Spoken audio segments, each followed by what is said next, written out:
Hello. And welcome to Film Bastards. Good afternoon, good morning, good evening, and welcome people to episode 612 of Film Bastards. I'm one of your co-hosts, Mark, and as ever I am joined by... Ian, hello. And we're not joined by Bex, she's not well. She's got the wicked cold. I've got it a little bit, she's got it real bad. So she's got the man flu, and I've got the standard cold. She's not there, but she has seen both the movies, so she has sent me quite quick text reviews of that. So I'll go through those when we go over. So what have we got? What have we got this week for you, lovely people? We've gone full Christmas.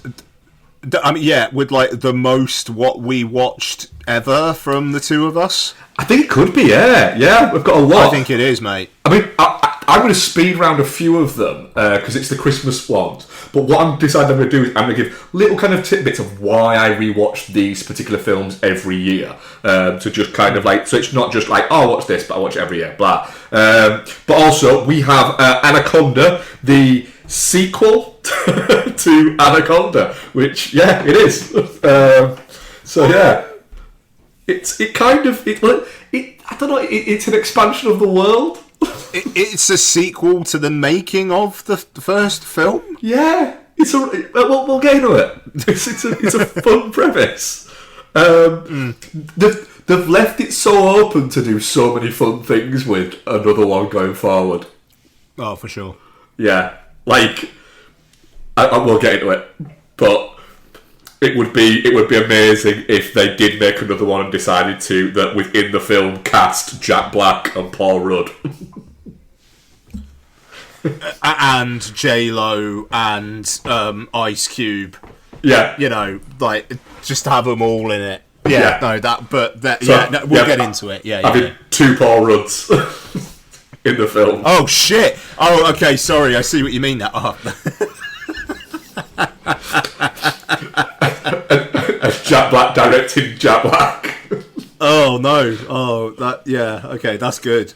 Yeah, we've also got The Housemaid, 2 weeks in a row having a Sydney Sweeney movie as our main review. So we've got that on there as well. Plus, like Ian said, we've got a lot of what we've been watching there. Pod Syndicate Podcast. Please go listen to our friend shows, Entertainment Landfill, Rewatch Project, Chinsrocker vs Punter, and other shows that are out there. But as I always say, finish listening to us first. Trailers. Trailers. There's been a few, haven't there? So at least a couple I can think of. The Avengers Doomsday teaser hadn't hit the internet when we last recorded, and the Thor one hit today. Yeah. I would just like to see new things, please. Yeah. So the first one, because you'd seen the first one and I hadn't, because I missed it before. Yeah. That's it. It's just, I feel like if we're on the hype train, right, and we're going by like fucking things to get us hyped, it's a bit like I don't feel hyped. I feel like I'm not looking out of the window going, oh my god, we're getting fucking closer and look what we've got to expect, and then look what we've got to expect at that side. I feel like I'm just sat, still kind of looking at my phone and looking up and going, oh, he's there. Oh, he's not back technically because I don't think he ever left. Oh, I wonder what's going to be next. And the thing is, like, I might be wrong, but Chris Evans being in it hadn't necessarily been confirmed before. I don't think it had been confirmed, but I also like Chris Evans had left, whereas Chris Hemsworth hadn't, and he's been in a film since, hasn't he? Yeah, that's what I was getting at. Like, having Thor will return. Well, yeah, why wouldn't he? It would be more of a surprise if he didn't. Yeah, he didn't go away. Whereas Steve Rogers kind of did. And it's like, oh, I remember, he's got a kid too. And you're like, yeah, we know. So they've both got kids. Who else got a fucking kid? And it's it's going to be, there's going to be the next one is going to be, because there's 4, isn't there? The next one's going to be somebody else will return, and then the next one will be the Downey Jr. As Doctor Doom one. Well, yeah, I mean, like So, I mean, Noel and I were talking about this on our chat earlier on, but it's like there is so much on the internet now about what the third and fourth ones will be, and the second up until today, and all it seems to be is people just like putting up AI generated screenshots and then pretending they're like in cinema or something. So we've now got to a place where speculation means nothing, because unless it's coming from really, really trusted sources, then it could just be AI slop. And like, because there's also, and I don't know whether you've seen this, I'm just because I'm on Reddit quite a bit, there's a lot of Sadie Sink is playing this character in Spider-Man. Oh god, yeah. No, she's playing this character. The Sadie Sink Spider-Man thing is, that's been around. Like, I've just seen it on things for about the past couple of months, and it seems to be every day she's playing a new character. And the thing is, it's a bit. The most obvious answer is the right one, where I'm pretty sure she's just going to be playing a version of Jean Grey, because she fucking looks like an actress who would play Jean Grey. It looks like fucking Sophie Turner when she did Jean Grey in the X-Men films from a decade ago. So there's a bit of a swell, linking it a little bit of news, I suppose, with this. So there's a little bit of a swell sort of saying that I've seen online saying, is Jordan Peele doing the X-Men movie? Well, apparently, so yeah, for those who don't know, somebody put out a tweet saying that Jordan Peele and Marvel have been talking about working together, and then Monkey Paw Productions' official Twitter account did a eyes-looking emoji. And apparently, Jordan Peele approached them, is what I've read, which is interesting. But so with Jordan Peele, his next film for Universal has been delayed a couple of times, and the scuttlebutt is basically he doesn't know what he wants to do. And so him just going to Marvel and saying, I've got an idea on a pre-existing property, is probably easier than coming up with an original idea where you think that you've got to top what you've done before, and B, Us and Nope did well, but did not do nearly as well as Get Out. No. And with Peele's recent producing credits, like Monkey Man and him, that dude could probably do with a bit of a hit just to G himself up. Like, Get Out is getting on for 10 years old. Yep. So he's not like he probably needs a hit. And also, you work with Marvel, if it's Jordan Peele, they'll give him a nice payday for a one-off. Yeah, that's it. So that makes sense. There's a little bit of a diddle. It could be that he knows what he wants to do, but he just can't get the budget for it. So there's look, I'll do this Marvel movie, but instead of you giving me this much to do this movie I want to do, you give me this much. And it's, that's just smart business dealing. It's very much a one for you, one for me. There's a part of me that's like, what if he's doing a little bit of 4D chess where it's like he's got to make another film for Universal. Universal would have a share in any film where the Hulk was the lead, because that's the reason why there hasn't been a Hulk film where he has been the lead and not a supporting character. Could he tick both boxes by doing a Universal co-produced MCU Hulk film? Could do. Yeah, that makes sense. And I would watch a Jordan Peele directed, like, sci-fi genre Hulk movie starring Mark Ruffalo. Yeah. That sounds like a good time. Yeah, and do you know what? I think Mark Ruffalo would be like, I'm up for doing a Jordan Peele movie. Fucking right he would. I also get my Marvel money. Go on then. Yeah, exactly. But I mean, but going back to this though, now it's like, okay, you're going to do this one teaser. I mean, it was supposed to be one a week, but this is one every 2 weeks, basically, at this point. Mm. And then apparently there's going to be a Super Bowl trailer, because of course there is.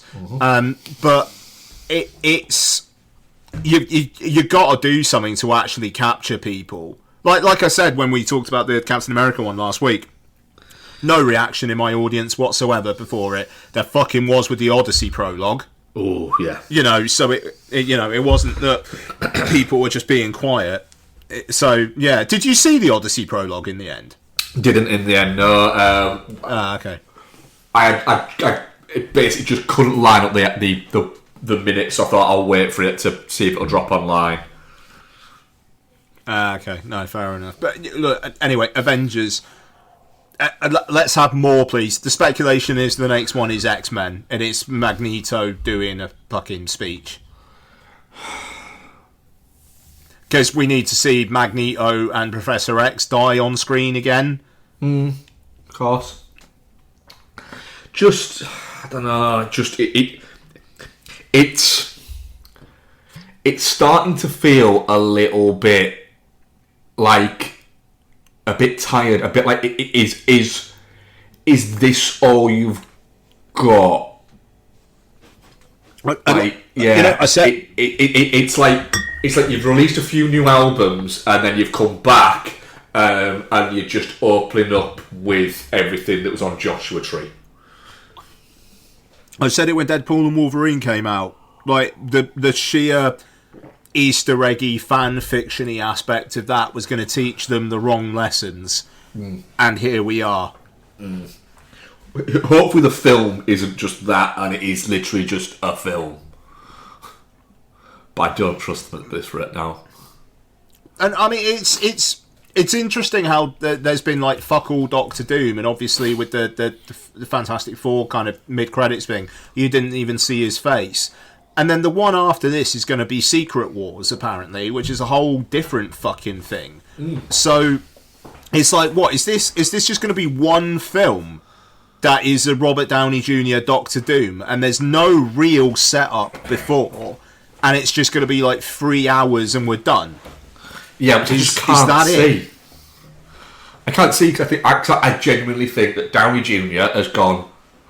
I won that Oscar really quick after. And I really do like money. So, I can't see him just sign up for one movie. No, I mean, that dude is mission completed. He can just do MCU paydays for the... I mean, he doesn't even have to do MCU paydays at this point. He's, like you say, he's got his Oscar. He's not one who's going to be that bothered about getting another Oscar. He's got the one. He's good. Yeah.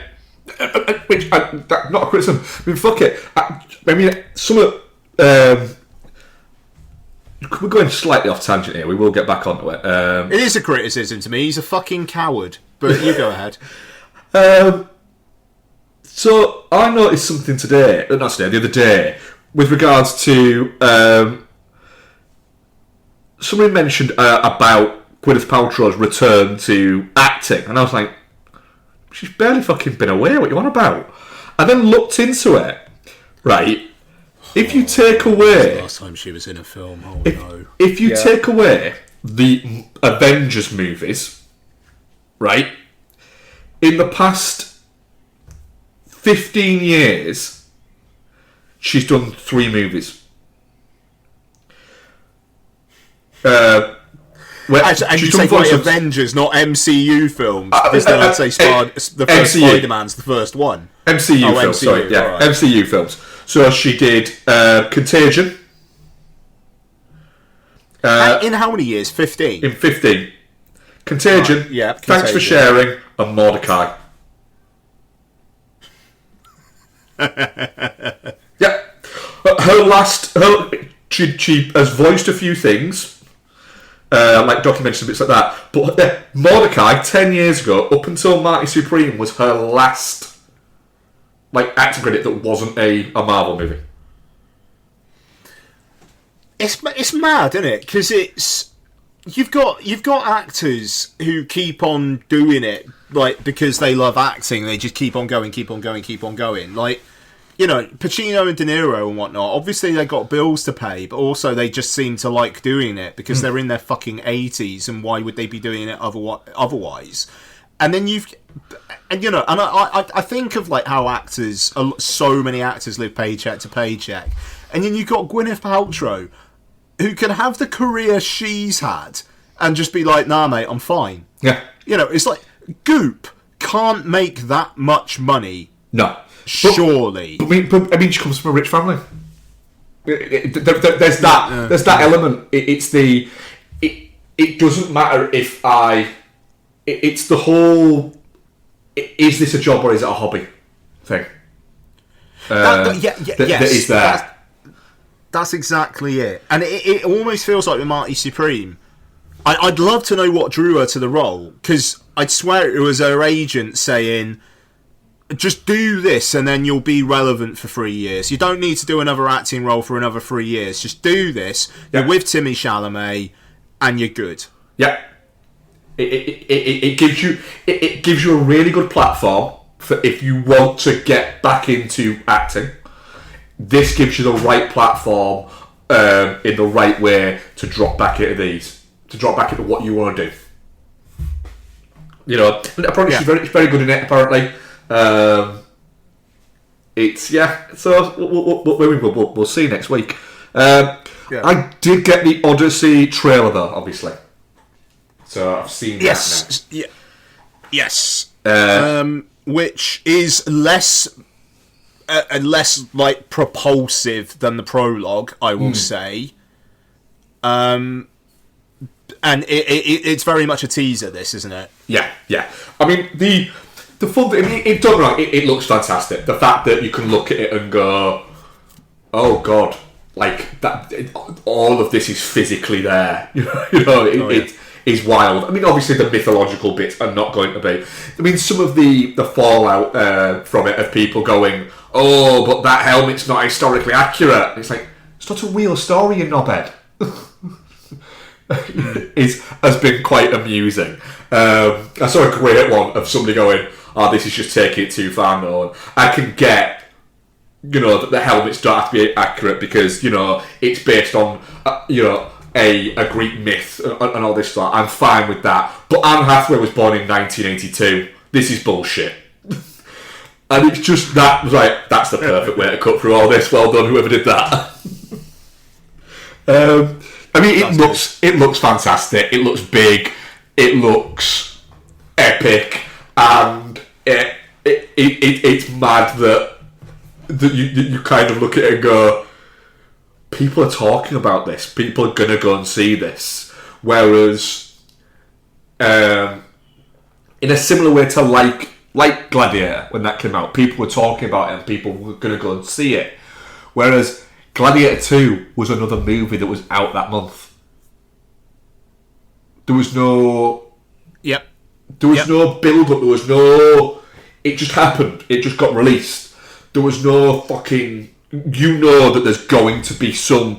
Nolan, whether or not it's him or whether or not he is just very good at going to the studios, we need to get the right people involved in the right marketing ideas. So I don't want 5 marketing ideas bringing to the table. I want 100, and let's just go through, because there's somebody out there who has a fucking idea that you go, oh, I like that sounds bonkers, but then fuck it, like the fucking randomly sending all of the, like, was it cakes from Dark Knight with the Joker face on it to just random buildings. Doing wild shit like that, or not even like Nolan bits, but the Smile campaign was fucking genius. Just having a lot of people smiling weird at sporting events. There's going to be somebody out there that's got a good idea for this Odyssey thing.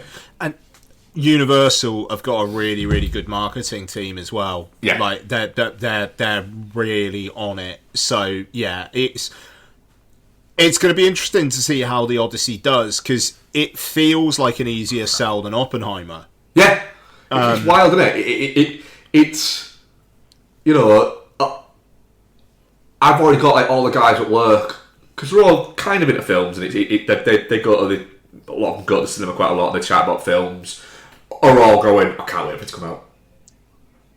And it's like, fucking hell, wow, this is it's like 6 months away. But it's going to be the only thing in town like a week before and a week like a week after. There's going to be nothing. Like it's going to have like 2-3 weeks to like just luxuriate. I have another IMAX related thing before I forget, but so have you seen the reports that apparently Dune Part 3 and Avengers Doomsday are releasing the same day? Yeah. And apparently Dune Part 3 had dibs on IMAX screens first, and they're like, nope, Avengers, you're not having shit. Because it's all negotiated with IMAX, not like the cinema chains, like what the windows IMAX, and stuff are. IMAX, they don't own their screens, but they own they have a say on what goes on them, don't they? Something like that. Yes, yeah. Like the cinemas can do like the timings and stuff, but it's just like you can this is the only thing playing for the next 2 weeks. They can do that, and I think that's so fucking funny. I imagine it will turn that will relent a little bit, but it would be so good if Avengers Doomsday just doesn't have IMAX, because they were cocky enough to try and jump on Dune Part 3's release date. Yeah. Yeah, and I mean, like, Avengers Doomsday can't move now because, like, that whole ticking clock thing on, like, the trailers as well. Yeah. It's if they change they that, really, even though there is also a part of me that's like, if Dune just moved a couple weeks earlier, it would still be in the Christmas corridor. Yeah, and would do very well. And is there a sense that it's just that they're gonna cannibalise, or let's face it, unfortunately, if a lot of people are choosing between Avengers and Dune, they're gonna go with Avengers. Yeah. But I really hope Warner keeps that up, because that's very funny. Yeah. Do you know what is not funny but looks funny? Go on. The Madam Skeezer trailer.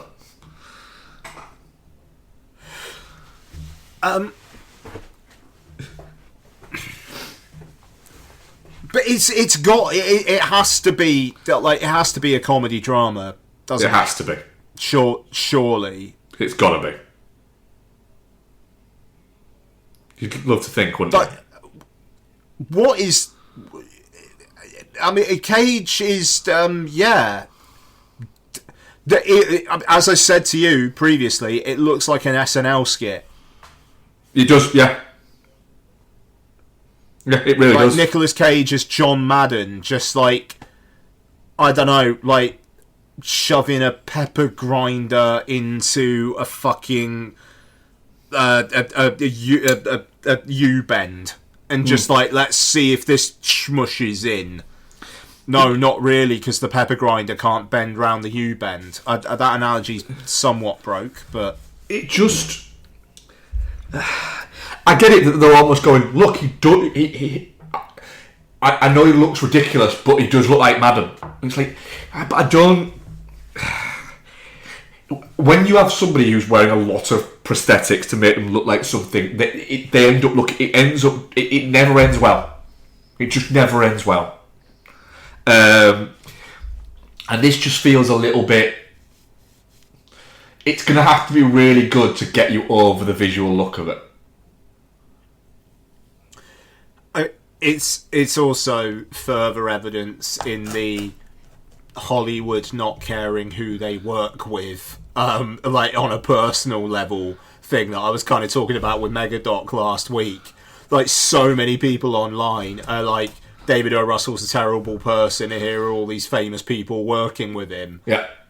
And it just, you know, there's a lot of fucking dickheads in the world, and people will work with them on a set if they get on with them. Christian Bale has made multiple films with David O. Russell at this point. Yeah. You know. And I think it's fair to say that Christian Bale, you know, with all that mad charity fucking village that he built for foster kids, Seems like a good dude. Yeah, but maybe not the chillest person on set, and has had his incidents, but yeah, there's an element of people going, fucking hell, if he's bad on set, imagine what they're thinking about me. Yeah. Because they're just shouting at each other. There's a lot of folks, terminally online people, who really fucking need to just armour up a bit. Yeah. There we are. Yeah. It looks like it could be a fucking mess. We'll see next Thanksgiving. It will do all right in America, and the majority of the rest of the world will just be going, the guy from the game. I love that it's just going straight to Prime as well. Yeah. Like, this fucker's not getting a theatrical release. Yeah. Like, just the fact that they've already decided that just feels like such a fucking sign. Oh yeah, it suggests that they've looked at like the dailies and gone, oh shit. I mean, this is the thing. It's not like David O. Russell's not going to do a Doug Liman and say, like, you guaranteed me a theatrical release. This fucker's still like 11 months from coming out, and they've already gone, it's not getting a theatrical release. Yeah, they've almost like aggressively put the Prime logo on it. Like it just like when he watched it for the first time online, he went, oh, it's Prime then. And we've gone, oh yeah. This is not an MGM production. I feel like, quite. I feel like after that whole Roadhouse thing, just in every single contract now, there's just a boilerplate. We reserve the right to decide, or like, we will tell you right now in a contract what is going to happen to your film. Yeah. Or we reserve the right to ... You know, like... But hey, we're getting a Roadhouse 2. Someone's directing it. It's not Guy Ritchie anymore, is it? It's the... Who is it? What's his name? The guy who did Nobody on Nobody 2. Yeah, it's Ilya something or other, who did one of the Nobodies, or Timo Jahanto, who did the other Nobody. It's Ilya Nashula. Yeah, he's the one who did Hardcore Henry, yeah? Yes. And he did the first Nobody. Yep. And then Timo Jahanto did the second Nobody, and now he's doing the second Beekeeper. Yeah, I believe Roadhouse 2 starts actually shooting in January. Is Conor McGregor back?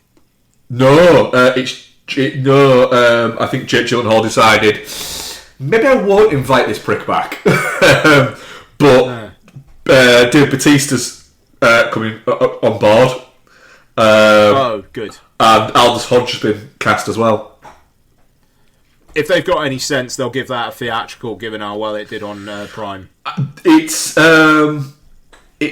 being pitched as an MGM movie rather than just a straight up Amazon Prime movie. So there is also, it would be how really funny would it be if this got a theatrical and then like Doug Liman is just even more pissed off that his one didn't? Yeah, what's his name? Iko Uwais is in it as well. Rob Delaney, cool. Yeah. Nice. Yeah, apparently it does start John shooting. Mulaney. Did you say John Mulaney? Rob Delaney. Alright, I mean, he's alright, but he's not John Mulaney. Which one's John Mulaney? The one who voiced Spider-Ham. I don't like him. Oh, I like him. I don't like him. He looks like somebody imagined him to life. I mean, he seems like a nice guy. He just looks like somebody imagined him to life and it wasn't quite right. Like the brain material didn't come out quite right. He looks like a drawing that somebody did and it came to life on Microsoft Paint. He recently said in a stand-up thing that he got Olivia Munn pregnant 45 minutes after meeting her. Well, fucking... I mean, that's a way to fucking lock down. It's just a bit like, wow, alright. He's an interesting guy, is John Mulaney. Yeah. Sorry, go on. Last trailer, Apex. The last trailer I've got anyway. Apex, a Netflix movie starring Taron Egerton and Charlize Theron, where it appears like Taron Egerton is just hunting her. Every time you say Apex, I just think like I wish that's what the F1 film was called. But I saw this. That's. It's going to be interesting to see how this does for an hour and a half. Yeah, I'm liking the idea that Taron Egerton turned up on set on the first day and started talking like that, and the director went, "So is that the voice you're going with there, Taron?" And he just absolutely went, "Yep." "Are you sure?" "Yep." "And we can't convince you to do another one." "Nope." Interesting career, that guy. Because it's not like he's in like 6 films a year. Nope. Like, he seems to be picky, but then has just been picking. Like, why would you pick that roles? Like Carry On was all right. Carry On was great. I mean, Carry On. Weirdly, I read somewhere that Carry On quietly is the most watched original Netflix movie. On Netflix. Yeah, like it's super popular as Carry On. Yeah.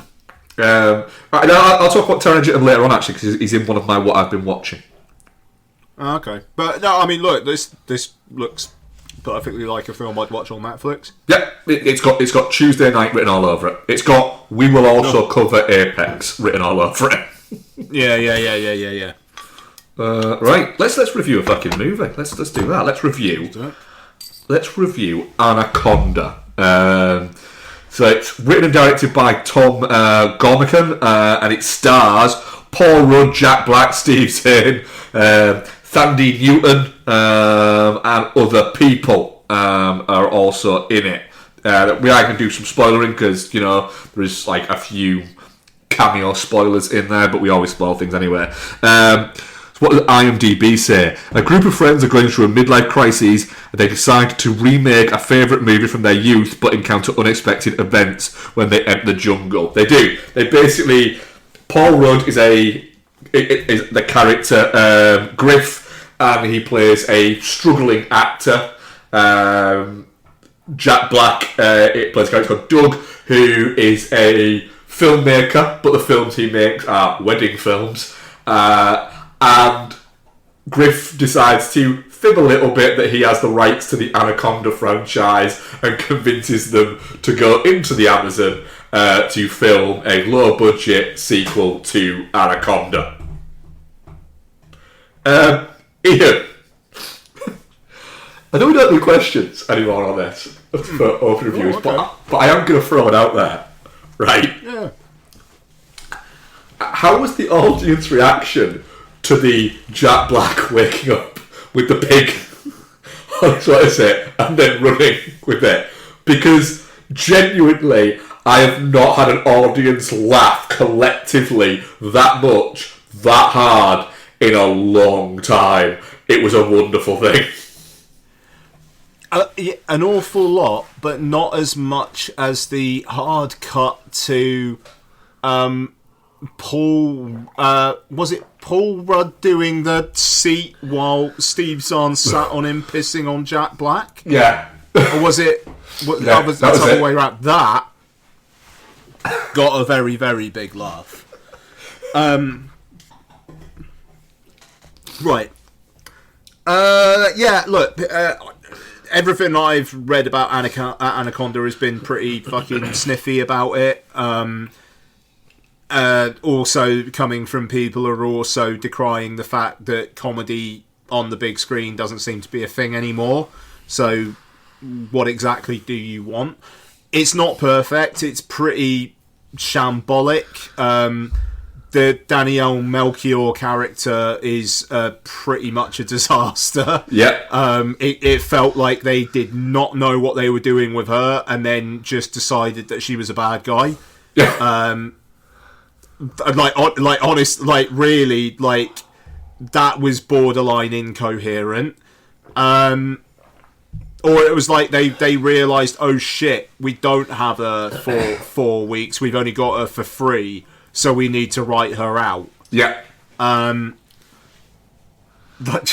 really odd. Stuff is underdeveloped. You know, the Paul Rudd, Tandy Wayne Newton, sorry, I should say.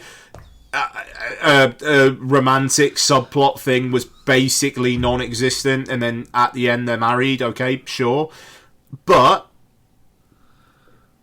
I had a lot of fun with it. I thought Jack Black and Paul Rudd together were great. I liked the fact that Jack Black was not like necessarily the crazier one out of the two. And I liked that, you know, Steve Zahn got shit to do as well. Tandy Wayne Newton's like pretty underused. I would say that's Tandy Wayne Newton's kind of whole thing, though, is that she's in things, but it's like, but don't make me do shit. You're right. And she's perfectly fine with it. Yeah. You know, it just, there's not. It is a very boy film, you know, but I thought it was quite sweet. I thought it was good natured. I liked the 12A-ness of it all, where it didn't need to be gory. Like the kind of the gore in it is silly, like the whole pig thing. Like when the fucking pig woke up and it's just a pig screaming on Jack Black while he's running. That was fucking brilliant. It's the fact that he doesn't know what to take to him and go, what is on me? Yeah. And then the pig wakes up. But there's other little great jokes within it. You know, I've sorted myself out. Also, you got sober. Yeah. Well, Buffalo's sober. Buffalo's sober, yeah. So just beer and wine. Some of the lighter liquors.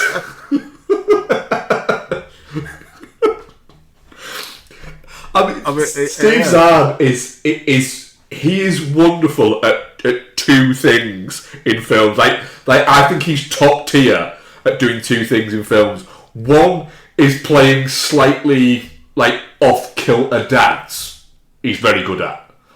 And then number two is being like the third or fourth guy in a film, but delivering some of the like number one or two comedy moments.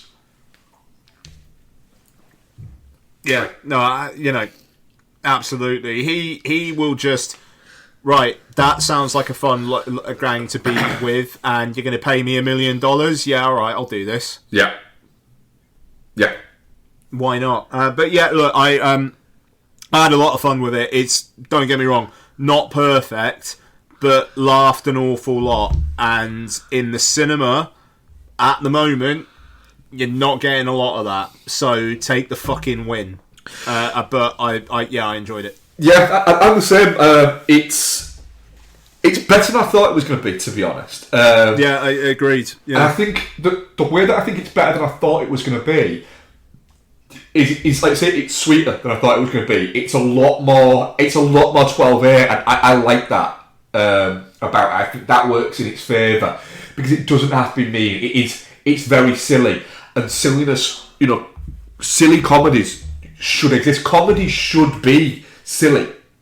You know, you can have different levels of comedy, but you know, in the same way as I think, like silly comedy, it's a fun genre that works in the cinema because you're looking at something that you're almost going, I shouldn't be laughing at this, but I am going to. And, you know, we've had a couple of those movies this year with The Naked Gun, which is a lot sillier than this, but it is a little bit, it harkens back to kind of like the mid-90s, the early to mid-90s stuff that was around, where you were getting, like quite silly, where Jim Carrey basically exploded onto the scene.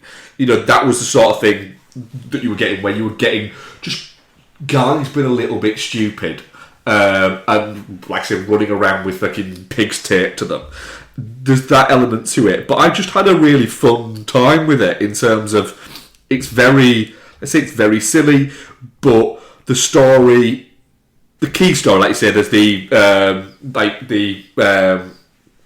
Melchior's bit. That doesn't work. Like you say, it does feel like they wrote us this, then they changed it to a villain, and then they realise, actually, we don't really know where to go with this, because we've also got this bit we want to do. So she's just gone. So that feels a little bit, like you say, like they didn't really know what to do, so they just did this. But yeah, Jack Black and Paul Rudd play really well off each other. The four main cast are all good. Like you see, Danny Wayne Newton doesn't have a lot to do, but she does react to people really quite well, and she does add kind of like a bit to the story. But you knew straight away from the opening bit where they're looking at each other at in like their first encounter. Oh, is there going to be like a whole romantic thing between them? The Ice Cube coming into it thing felt a little bit. That was one bit that annoyed me. Having it, there's a couple of needle drops towards the end, where I was a bit like, could we not have like thought of a better song? You know, Ice Cube walking out for like a big moment where he arrived to Back in Black just felt a little bit. Yeah. Like, where's that come from? Like, did you just open the book and go, right, what songs we got the rights to use, and just opened it up and then just set the filter to most popular, rather than like that's the most listened on Spotify. There we fucking go, use that. And then there was I can't remember what it was. There was another one like after when it's like when they're running through all the disused set bit, where it's like, hang on a minute, why have we got another 80s rock song? It doesn't make sense. This, it feels out of place. So yeah, that just felt a little bit. Somebody had an idea and then they didn't actually think it through. But yeah, it's like I say, it's not perfect. It just about warrant its length, and it's not a long movie. But would I watch another one that was Jack Black's character directing the actual sequel to Anaconda? Yeah, I absolutely fucking would. Yeah. You know, and that feels like they are kind of like setting that up in their back pocket for, do you know what, if this does okay, we've got that. Yeah, and but I mean, at the same time, if this is going to do fine, it's not going to do amazing, but it's going to do fine. And if they just stop it here, they'll have a fun entry that made some money, and it's a good thing to have in the catalogue. Yeah. Job done. Yeah, that's it. Everyone's going to have washed their face quite nicely with this. Yeah. Yeah, exactly. But yeah, I was a 3 out of 5. So I'm definitely not shit. I had a good enough time with it. It's fun. It's funny. It's silly. The weird snake guy was quite fun. Selton Mello. Yeah, I enjoyed him. Yeah. You know, that kind of the mid-credits thing where it's like he's alive was a bit like, what? Why have they done that? Like, there wasn't even a joke there. Yeah. Yeah, it was perfectly fine, you know, having him as not alive. Unless they just want to bring him back for something else. I don't know, okay. But yeah, so what was our audience poll on that? Because people have not reacted well to that movie for some reason. No, quite. I think we're quite forgiving of comedy on here, which I kind of quite like. Yes. Yeah, shit, 100%. Yeah, alright. Yeah. I mean, it's I subjective, like enjoying isn't movies. it? I don't know. I don't know. It's just it's Jack Black and Paul Rudd doing their thing, and that yes, they do their thing a lot. But if you like their thing, it's more of it, and I like their thing, and I like more of it. That's it. But this is the weird bit: is people like Jack Black's thing, they like Paul Rudd's thing. But then when they do their thing in a movie, it's like, they're just doing their thing, aren't they? It's like, hang on a minute. You perfectly found this fucking thing when he does it on Conan. Why are you found it isn't a fucking film? Yeah. You know, it's he's on Conan because he's in a fucking film, you idiot. You just go. Don't decry the fact that there's no comedies out there. Then never go and see comedies because it's not the exact comedy that you want to go and fucking see. Take a fucking chance at shit. And as well, it's a Jack Black, Paul Rudd comedy about them making a low budget Anaconda sequel. Don't go into it and then come out at the end of it and go, that was a bit silly. Well, yeah. Yeah, it was. That's like going to a burger joint, sitting down and going, do they just do burgers here now? Yeah, they fucking do. Oh, well, I didn't want a burger. Then go fucking somewhere else. It's, you know, there's that. And again, I always fall back to it. The whole, they don't make movies like this anymore. Yeah, they do. You just don't go fucking see them. Just go fucking see them. Well, no, I mean, I don't think that. No, I don't know. I don't think they do. But it's also they don't because when they come out, people don't fucking watch them anymore. Well, that's it. And then when they do, they do make them. They just make them, and they don't go straight to streaming. And then people watch them at streaming. They make them for Netflix. Yeah, no, you're right. And people watch them. Right. People watch them at streaming, really like them, and then occasionally a studio will go, do you know what? That fucker's done really well there. Fuck it. Yeah, let's do this. Oh no, I don't. You know, I only want prestige comedy. What do you mean comedy that's not funny?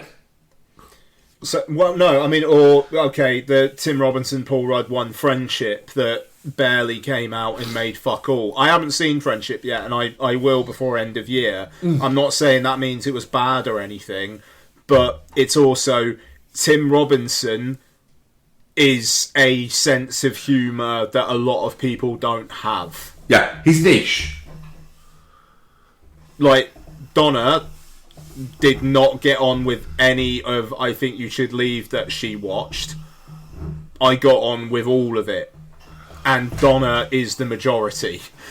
Well, that's it. I liked some of it, not all of it. And Becky tried watching it and got halfway through it and went, like a few episodes, and just went, I'm going to have to nope out on this. I've not found a single moment of this funny. Yeah, exactly. That's it, you know. But Anaconda, it's a little more lower common denominator. Not lowest. No. Not lowest, but lower, and audiences seem to be all right with it. Well, but also our audience 100% shit. So you know. Beck's review of it: Anaconda, right level of silly and funny, that type of film, and good action bits. Enjoyed it. Yeah. Right. Let's do some what we've been watching before we jump into our next main review. I'm gonna run through the Christmas ones. And actually, I'll tell you what. Okay, so Mark, did you watch Die Hard? Yes. Why do you watch Die Hard every year? It's emphatically a Christmas movie. It pains to make itself be a Christmas movie. It is not just a movie that happens to be set at Christmas. It is emphatically a Christmas movie. If you think it isn't, you are an idiot.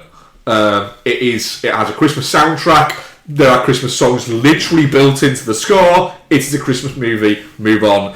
It's also one of the genuinely most entertaining movies of all time. It is so entertaining, and at no point do you realise that it's all just set in a couple of rooms. It does that all without you noticing. And also, I saw someone online say, like, but it could have been St. Patrick's Day. There is no chance every fucking floor on the building other than that one is empty because, like, at St. Patrick's Day. Yeah. Like, the only reason why they're there is because they're having the Christmas party, and I tell you what, they're not having a fucking St. Patrick's Day party there either. No, and why would he leave what's it to just go for St. Patrick's Day? It's such a it's not, and also as well, but name me a St. Patrick's song that isn't by the Dropkick Murphys that would be weaved into the fucking score. You know, you wouldn't have just fucking coming out of Boston, just fucking weaved into the score constantly, would you? Dun dun dun dun dun dun dun dun dun dun. Yippee-ki-yay, motherfucker! Okay, so Scrooged, I watched. Didn't watch it. Not an every year one for me. So I watch Scrooged every 23rd of December. And I don't know why, but I do, and I did. Every year that goes by, it's more a product of its time. Yep. But I still maintain it's pretty great. Bill Murray and Bobcat Goldthwait are on fantastic form in it. Carol Kane is the Ghost of Christmas Present. It's great. And just like the Nutbreaker sweet sign, and then it's just her constantly trying to punch him in the balls is good stuff. So, yep. Elf. Yeah, not when I watched. I am like Becky a little bit on this in the fact that I struggle a little bit with Elf. I just think it never really got me. Yeah, no, fair enough. I mean, it's one that just works for us year after year. Will Ferrell is sensational in it, and there's just a bunch of like little jokes as well, like the bit where he's drinking with the guy in the post room, and like this like kind of beat up looking dude with like long hair and a beard and stuff. And he's just like, I've got dreams, you know. I'm 26 years old, you know. I've still got so much, but he's don't look 26 years old. It's good stuff. So, Elf, Muppet Christmas Carol. Don't watch it. I think my thing with Muppets Christmas Carol is I watched it so much when I was a kid because it was my sister's favourite Christmas movie that I think I've hit my limit on what I can watch of it. I just don't think I can ever watch it again. I mean that's where you and I diverge. You know, it's every Christmas Eve is Muppet Christmas Carol for me. I think the Paul Williams songs are fantastic. Michael Caine is like ungodly good in it. He's a fantastic Scrooge. Mm-hmm. And also, I mean, like it's only like an hour and 20 minutes long. Like it's pretty pacey, and it does feel like one that, apart, you know, the Ghost of Christmas Future's quite scary looking, but aside from him, it's one that I think like really it is like ages 4 to 100 kind of a thing. Like, yeah. It works. It doesn't set anybody else out from it. No, totally. Okay, I know you watched this one, National Lampoon's Christmas Vacation. I did indeed. How many times you watched it over the period this time? Only twice this year, actually. Okay. Yeah, I mean, I just watched it a couple of times.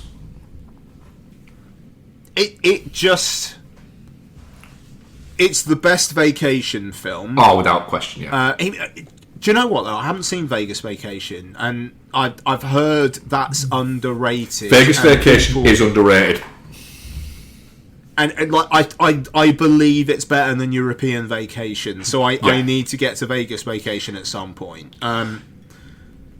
But this, it's like, it is quite heartwarming, despite the fact that Chevy Chase is kind of a dickhead in it, and is also lusting after a supermodel through it when he's got Beverly D'Angelo at home. I think there's an element of it being the, because that gets brought up quite a bit. I think now in discourse talking about it, and it's almost a little bit like it's the like, I don't think he'd ever do anything about it. It's the middle-aged kind of, oh my god, fantasy thing. But he's also a very devoted family man. He's doing the whole thing for the family because he just wants family Christmas to work. It's just that he also, for some reason, chaos just fucking contorts towards him. Yeah. No, I mean, the couple of scenes where he kind of loses his mind are the best. Yeah, the scene, yeah, the holy shit, where's the Tylenol? Holy shit, where's the Tylenol? Yeah. Don't piss me off that. I also like the next door neighbour talking about the tree. I can't remember how it starts, but it's like, where are you going to put that tree? It's like, bend over and I'll show you. Yeah. You can't say that to me. I wasn't talking to you. It's the problem is, I know Chevy Chase is problematic and has his issues, and I know that he is a prick. And apparently, in that documentary that is coming out about him being a prick, which I think is called "I'm Chevy Chase and You're Not." I'm Chevy Chase and You're Not. Yeah. And apparently, the documentary isn't just about his career; it's about him being a prick. And apparently, he was a prick while they were making it, and he just can't help himself. Hey, Mark, it's on Sky Documentaries from Friday. Let's just talk about it next week. Yeah, but also, I find him such a compelling comedic screen presence to watch. Oh, yeah. He is 100%. the flawed comic genius, in the sense that his comedy isn't necessarily like go out and watch it going, this is just outwardly offensive, I shouldn't find it amusing. It's just, the guy's a prick. But in this, it's not quite him at his absolute peak, because I do think that's Fletch, but it's him very close to it. Yeah. No, I mean, he's a special guy. Yeah. Sorry, go on. He's just... the reason why I watch that every year is just... That is distilled Christmas for me. Yeah, I mean, the thing is, like, Don really likes it as well. Like, it's part of our routine that we watch it on Christmas Eve. Yeah. Like, Muppet Christmas Carol and Christmas Vacation, we just watch them on Christmas Eve now. We watched it Christmas. Okay, we watched it Christmas morning. We watched it, and I think now that will just become. We will watch it every Christmas morning now. Nice. I think there's a little bit of a delay. So it's not bad enough for us to stop recording, but any folks listening to this, sorry if we're slightly talking it over each other at points. So, and then one last one. Did you watch the Kiefer Sutherland starring Tinseltown? I didn't, unfortunately, get to Tinseltown. Yeah, okay. So, look. This is probably the best new streaming Christmas film I've watched this year. Oh, fair fucking play. Yeah, that's not saying much, don't get me wrong, because as we said last week, I think it's been a really bad crop this year. But Kiefer Sutherland is giving this a go, I would say. Yeah, so basically, he's a Hollywood actor who, despite... Oh, sorry, go on. That's coughed. Sorry. Oh, sorry. Who, despite the fact that he's literally just been shooting, like, the 7th film in his franchise, is immediately told by his agent that no one wants to work with him, but she's got a nice role lined up for him on theatre in England. And then it does this opening credits where he gets in the car driving him to his hotel, and it's the opening credits are all just these shots of London, but it's him driving through London, then onto the motorway up north, which is just this weird. Why are you doing the opening credits in London? But okay. And then, like, he rocks up, in a place that apparently, like the real location was shot around Mark's local area. Yeah. It's up north. Rebel Wilson. So basically, he's got the lead in a panto and he's playing Buttons, and he's got to try and stomach doing it, because if he doesn't, he's gonna get some real legal troubles. Lottie's doing something. Lots, do you need something or no? No? Okay. Alright. Do you have anything to say? No. Okay. Alright. Love you. I'm going to leave you to it. Alright. So, no, you're okay. Lost my train of thought completely. He has to star in this panto because his agent, played by Catherine Ryan, who doesn't like him, has put in something where if he doesn't, then he'll owe the panto people a shitload of money. So he has to do it. Rebel Wilson doing an accent which can be described as multi-regional.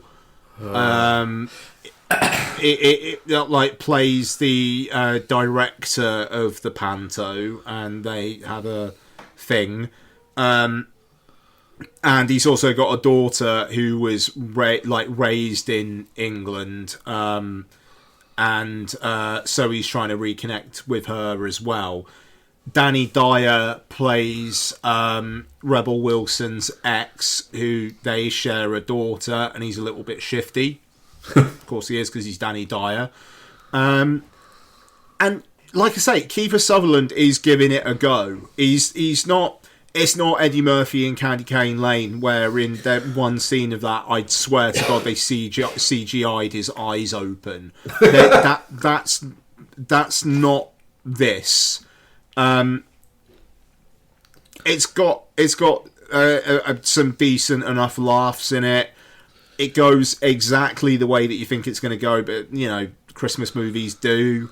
And it was fine. It was 3 out of 5 fine.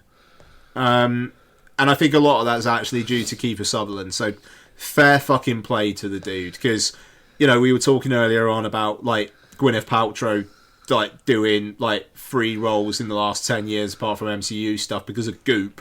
Kiefer Sutherland obviously doesn't have that. But at least he's giving it a go. Yeah, it's a weird one, because I saw an interview with him talking about it, and somebody said,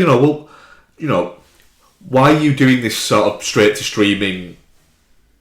Ask the question that I think everyone's asking, and he's like, because at the end of the day, he said it's work, and I did like the script, and it was something different that I hadn't done before.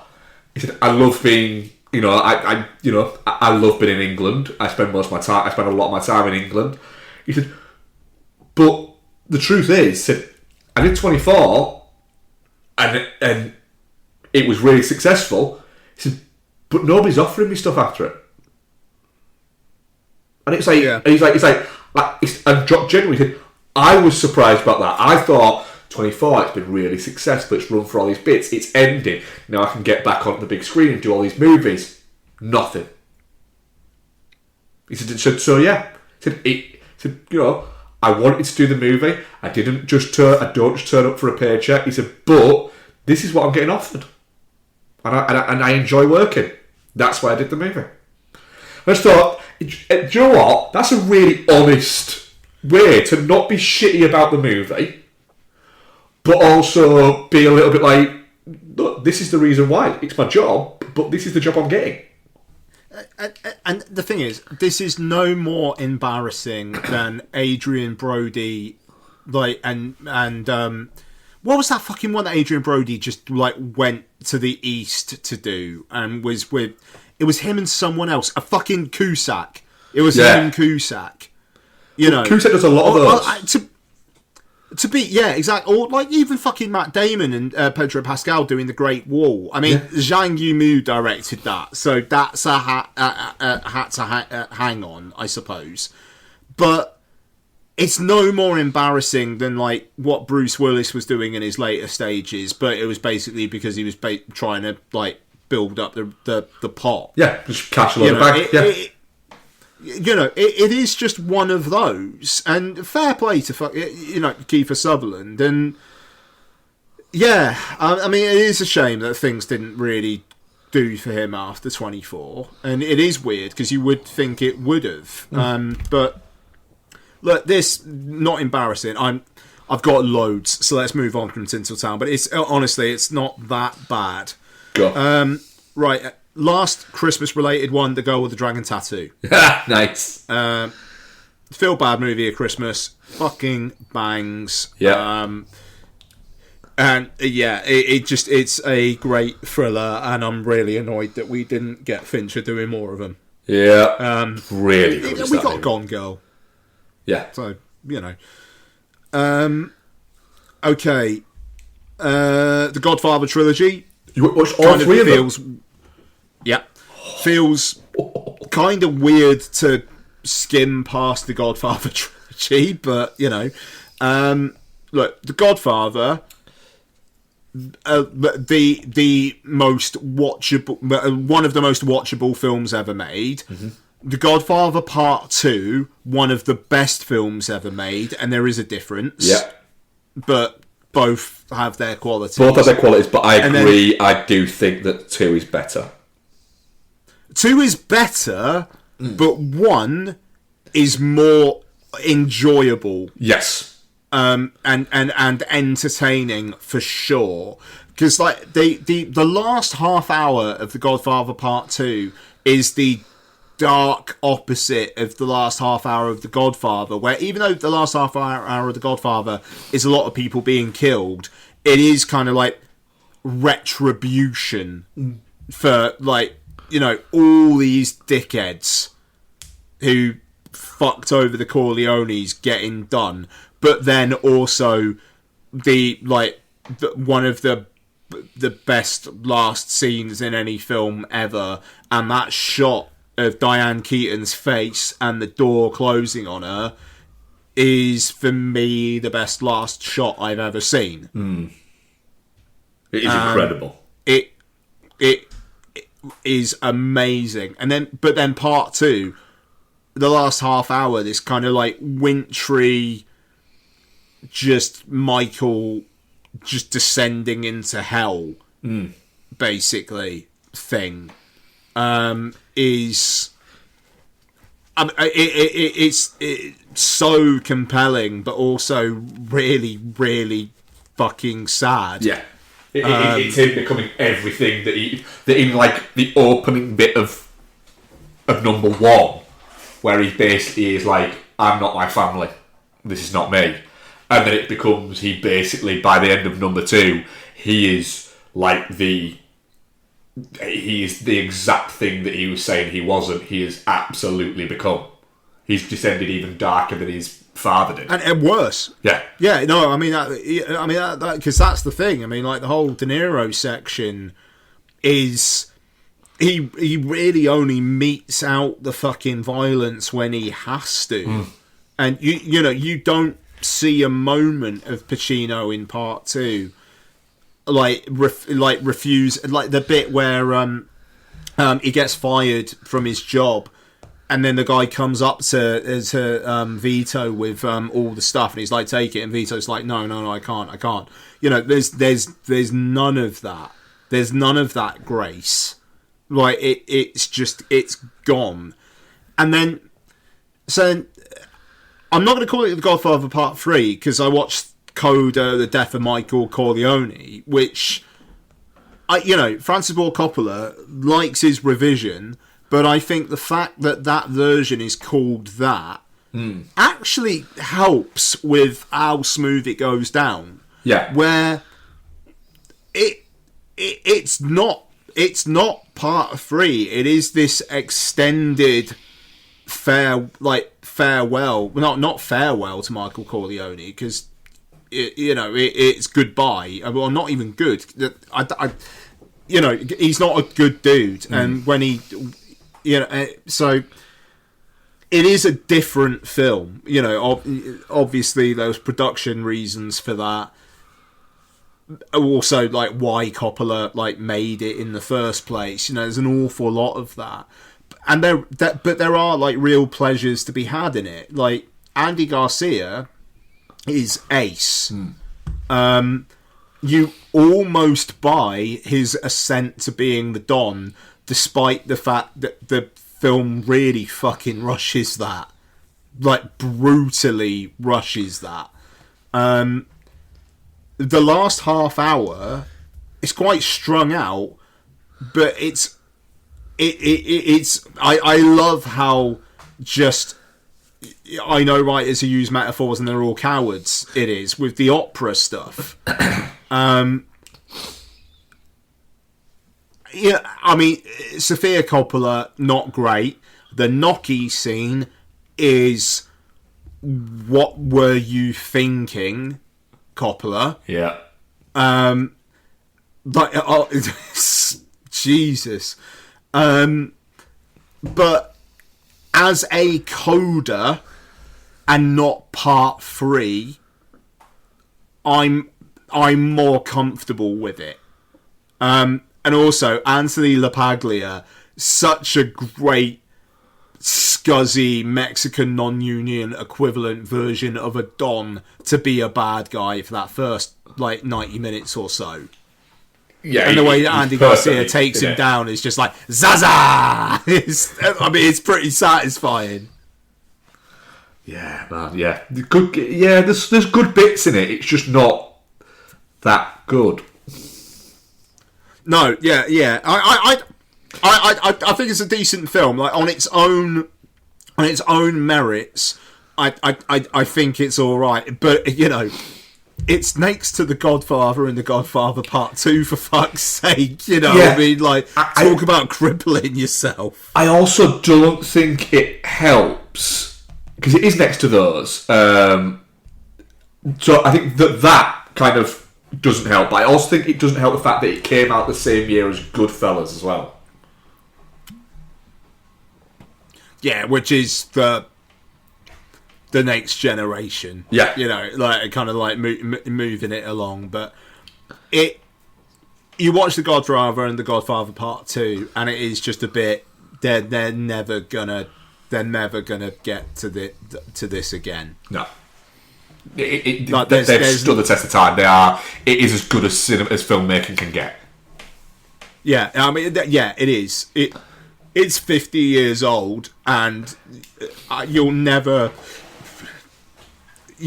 see the likes of those two films again. No, it's you know, and that's fine because at least we have them. Yeah. So there we are. Right, Mark. Shall I switch to you for a bit and then back to me? How do you want to play this? Yeah, I've still got quite a lot. Yeah, sure. Go ahead. A few. So, watch Krampus because we watch it every year. We watch it every. What, the naughty cut? Yes. No, we didn't watch. No, yes, I think it is the naughty cut we watched. Yeah, it is. Nice. So we watch this every year. And have done for like the past getting on for 10 years now. We watch it on the 23rd of December every year with a takeaway. And for some reason, that's what we always do. So this year we had a Domino's. So Isabel was back for a few days over Christmas. So Becky didn't finish work till 8 o'clock, I think. So me and Isabel went out for a drink. Bex met us, and then we grabbed a Domino's on the way home. Came home and watched Krampus. And it's fucking ace. We can't say anything about Becky's job, but because I haven't asked yet, Mark, can I just get a one-word review of what Izzy thinks of her new role? Badass. Cool. All right, great. That's nice. All right. Sorry, carry on. Watch The Polar Express. Not a film I watch every year, but Becky was watching it. Well, she was rapping, and I was doing something else. I can't remember what it was. Oh, that was it. Becky was rapping, doing all like the Christmas rapping, not like MCing. And I was doing the getting the Christmas dinner stuff prepped on Christmas Eve. And so the way that our thing is set up from where the kitchen where I was, I could see the TV. So I was going to listen to a record, but Becky was watching Polar Express. So I decided that I was just going to watch Polar Express while she was doing that. And I quite enjoyed it, to be honest. It's like I say, I've seen it a few times, but it's not one I watch every year. But yeah, it's fun. I can see why people do. It is probably the longest 100-minute movie could ever feel. So there is that. But yeah, I did quite enjoy it. It's a Wonderful Life. Watch every Christmas Eve. We always watch that.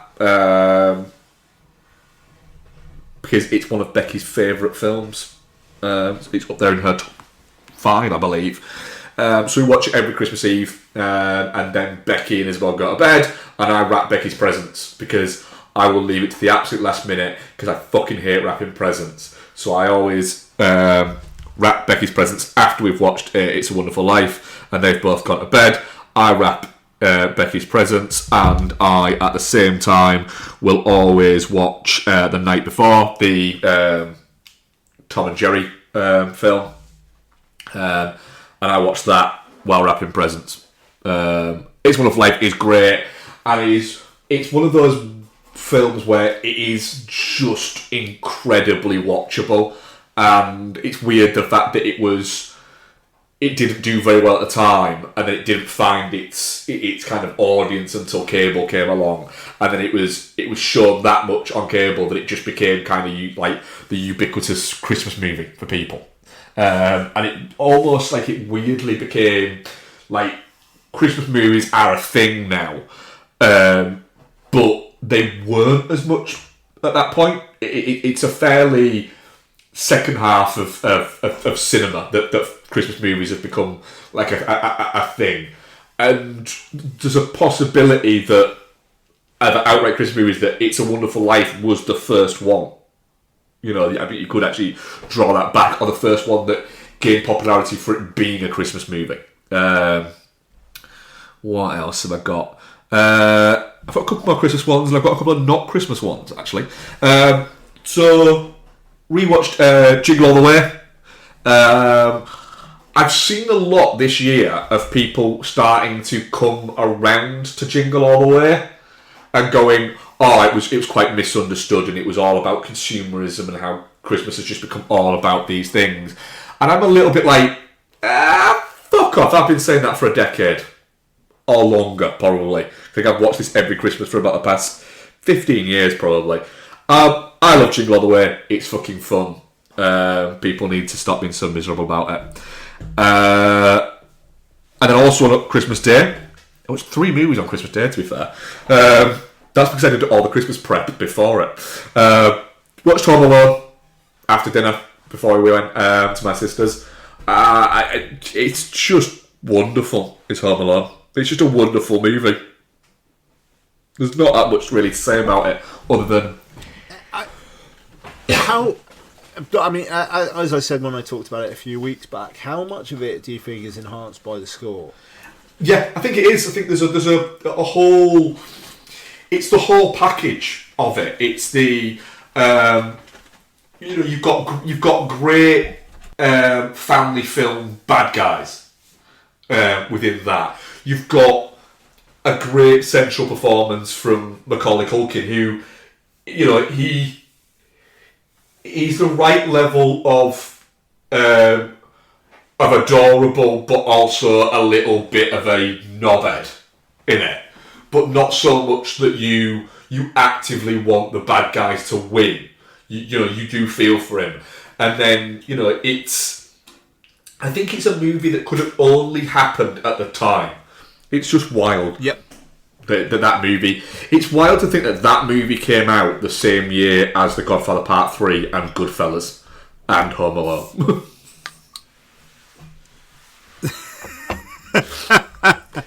Like they don't feel shit. They don't feel like they came out at the same time. It's so odd.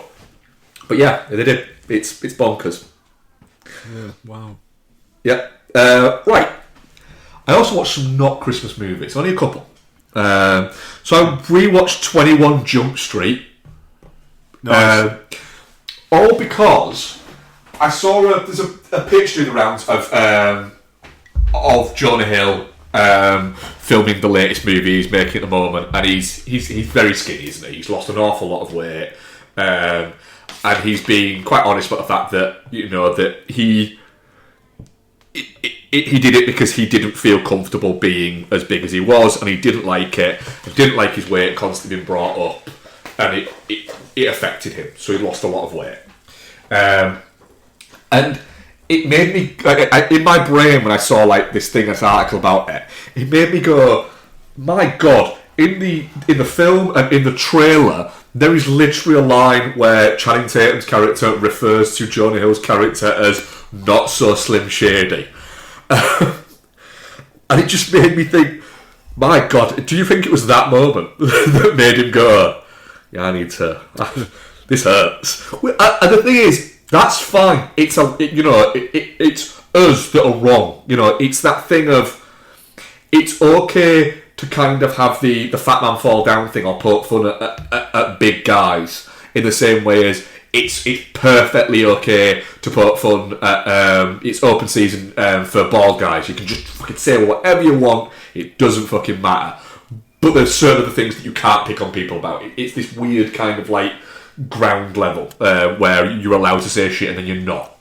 What we've socially deemed okay. And as time's gone by, the whole weight thing has kind of stopped being something you can poke fun at there. But all saying that, 21 Jump Street is genuinely one of the funniest movies of that decade. It is just joke a minute, but so many of them land. There's a little bit in the middle where it does when you're going back to rewatch it does kind of lose a little bit of energy in the middle.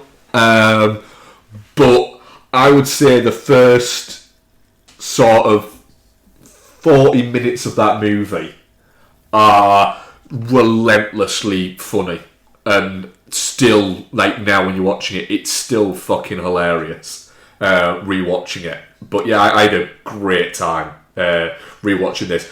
I'm going to rewatch the second as well at some point in the next few weeks. But I just think I'm going to come out at the end of it and go, man, I wish they'd just made more of these. Yeah, I mean, there's a reason why those two films were on my mum's deathbed playlist.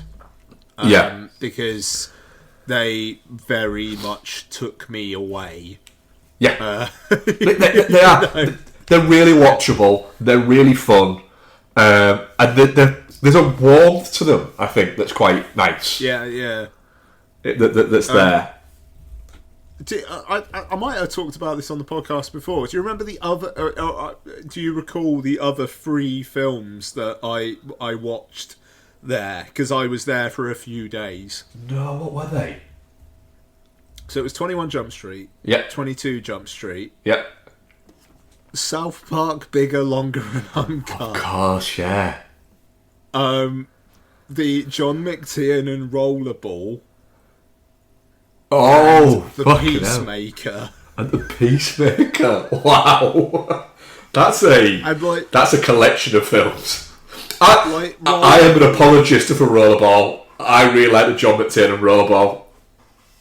The thing is, Rollerball. Sorry, I'm not gonna get dark. Like literally, that was my sister and I were just in the room constantly at that point because it was coming at some point, and I was on shift at 2:00 in the morning. And because Blank Check were covering it the next Sunday, I'd never seen Rollerball before, so I stuck Rollerball on. And it was like my mum was not there anymore, so as far as I was concerned, I wasn't being disrespectful, she was gone. So, but 2:00 in the morning, just I was on a chair, and then I just had my legs up on another bed in the room, just so fucking uncomfortable watching John McTiernan's rollerball on my phone just to try and get away from my thoughts. Which kind of feels like it did a job. It kind of feels like that might be like the perfect environment to watch that movie, and that is a damning assessment of that movie. No, I mean that's exactly it. You know, I mean it was interesting because I did. Sorry, I know I'm tangenting. I did 21 and 22 Jump Street when I thought she was still there, like because, she wasn't talking to us, and it was just like I was bored and I needed something to do, and I will say for anyone who's in a situation where a loved one's just had a stroke, and you're told that they're on their way out and whatnot. Don't be ashamed if you feel boredom, because they're not there. Like what just don't, because I certainly don't. And so 21 to 22 Jump Street, I was just like, I feel like these are still okay to watch while she's still there. When she wasn't still there, that's when South Park Bigger, Longer and Uncut came out. It's a fair one though. You need that outright escapism. Yeah, so, but yeah, anyway, sorry, this was, apologies, Mark, go ahead. No. Always an excuse to talk rollerball. But yeah, 21 Jump Street, it's just really funny, and Channing Tatum is very good at comedy. And then, last one from me, before obviously we've got to the main review, but last one from me. Rewatched Rocket Man, which... Okay, nice. Becky loves Rocket Man, and it was Saturday night after she had a not great day. No, not a bad day at work, but had a stressful day at work. And so we got out for a drink, and then we got home, and it was. We realised we got home and hadn't decided what we were going to watch when we got home. And so it was very much like a quick decision of, right, what do you want to watch? And we knew that we were having leftovers, because we still had leftovers on the go. So that was the plan. We had all that set out.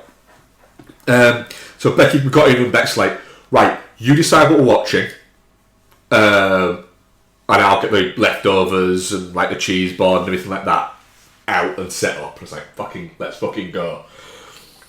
But then I was on like a time scale, like a time limit as well, so it had to be something Saturday nighty, had to be something fun, but it had to also be, I had to fucking make a decision. And I accidentally, in my worry for I was going to make a decision, opened the Apple Store rather than anything else on Apple TV. And I went to scroll down to get rid of it, press the wrong button, and it scrolls down to the films under £5 bit that it has in the section of the store. Scrolled down to that, and the first one on it was Rocket Man. I was like, fuck it, yeah, I can watch Rocket Man. So I was like, fuck it, buying Rocket Man for $4.99. There we fucking go. But that's got some interesting features, and I know Bex likes it. So we watched Rocket Man. I enjoyed Rocket Man when we first watched it, and I've watched it with Becky, I think, once since. Rocket Man is a banger of a fucking movie. It is. Oh, yeah. It is honestly fucking criminal that Bohemian Rhapsody is seen as the more successful or better of these two movies. They came out around the same time, and I think you can link in the subjects because of the fact that it's Elton John and Queen. So I think you're all right with that. But what stands this out above, and I'm not just going to use this as a Bohemian Rhapsody bashing session, but what stands it out above that, I think it's fair to compare them, is this is done as a jukebox musical rather than a biopic. I mean, biopic in the loosest of sense when you're comparing it to that movie. But it's done as a jukebox musical that happens to tell the story loosely of Elton John's life there. It's very well directed by Dexter Fletcher. Like, he's actually directing this movie. You know, there's a lot going on in it. There's a lot of choices that are made. You know, I came out of it going, why doesn't Dexter Fletcher direct more shit? He should make more shit. And then remembered that he made Ghosted after this. But it's just how fucking good Taron Egerton is in this. The fact that he's doing his own singing and he can sing really, really well. But it's the fact that it's not just that he's doing his own singing. He's not miming and then they've overdubbed it. He's doing it in the actual scenes. And the songs form part of the story. So he's not just stop and I sing this song, stop and then I sing this song. It's the songs are helping you through the story. Is really, really well done. And there's bits where he's breaking a song and you're going to convey like emotions and bits like that. It's really, really good. And the whole idea that it's him bursting in fully in Elton John character with the fucking horns and bits like that into a therapy session, and then he's gradually stripping down that as he's getting more and more through the therapy, and you're going through the therapy session of his, and that's how it's telling the story of his life. Is really, really well done. You know, Elton John, you know, was very much kind of like gave his blessing to the movie. You know, his part as a producer on it, but also it very much does. He isn't afraid to paint himself as being a prick, and also, you know, getting in like the fairly nasty side of his of his upbringing. So, you know, the fact that his mum was, you know, quite, you know, wasn't supportive of, you know, him coming out, but very much was wanted, and it wasn't supportive of his lifestyle or his career or anything like that, but still wanted to kind of have him pay for all of her life. There's bits like that. You can see there's a genuine sadness there to his life, but also as well, there's a key line in it where, you know, he chews out his mum and says, you know, I have fucked anything that moves. I have done every single drug you can imagine doing. I have done everything wrong that you're supposed to do, and I have enjoyed every single moment of it. It's almost like it's almost like Elton John admitting, I did all these things, they're shit, they were bad for me, they were literally killing me, but I'm not going to pretend that I didn't enjoy them at the time, because I fucking did. Yeah. He's really quite honest within that. His relationship with Bernie Taupin is really well sort of done throughout the movie, with Bernie Taupin played by Jenny Bell. That works really well. It's just a really, really good movie, and I just feel like it did well. You know, it had a budget of $40 million and it did $200 million, but the fact that, and I'm not saying that necessarily that Taron Egerton deserved an Academy Award, but the fact that Rami Malek won an Academy Award for that film, and Taron Egerton didn't for this, it's just, that makes no sense. That will be studied at some point, and there will be no answer you can give. Yeah, and I think after Bohemian Rhapsody did as well as it did, people were like, right, Rocket Man's gonna fucking pop. And then it did alright. Yeah. It washed its face, but people were expecting more than that. Yeah. And my God, is that a better film than Bohemian Rhapsody? It's actually got some fucking creativity to it. There's some great creativity. I mean, genuinely, the end bit of the film is, it takes you up to it takes you from him from young, but runs through that quite quickly. But it takes it from him starting out his career up until you know, his comeback with I'm Still Standing. And the thing is, I remember I'm Still Standing I remember the video from it. I don't remember the thing because I was like 1 when it came out, but I remember the video being still part of like it was shown a lot on like MTV and bits like that because it was a big video, but it was like a big deal for Elton John. This was, I think it's difficult for people to understand. I think how big a star Elton John was in the 70s and the early 80s, and then it was his comeback. The I'm Still Standing bit, but you've got him leaving the therapy in the outfit that is in the I'm Still Standing video, and trying to just start singing I'm Still Standing, but a slowed down version of it.